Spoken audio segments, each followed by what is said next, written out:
Grass, block, and llama. And makita nyo yung packaging niya. Ganyan, green na green na. So, unbox natin siya. Again, merong kasama manual. Then sa likod nun, yung pinaka-sticker sheets niya. May mga magkapareho pero it's not the same. Then naka-paper pa dito yung ating grass block.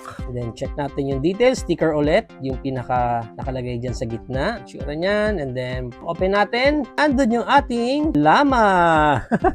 Ang ganda ng itsura ng llama natin. Ganda kita yung pinakangipin niya. May ngipin pa rin siya dun. Nakausli pa rin. Galing ha. Tsaka again, yung texture. May texture yung pinaka llama natin dito. May markings ulit dyan sa pinakalikod niya. And then yung kanyang block, grass block dito. Yan ang itsura. And then yung mga blocks na yan, dyan natin ulit ilalagay itong mga stickers na to. And again, pwedeng matanggal yung mga walls niya dyan. Ito na ang ating grass block with our llama. Next, we have here naman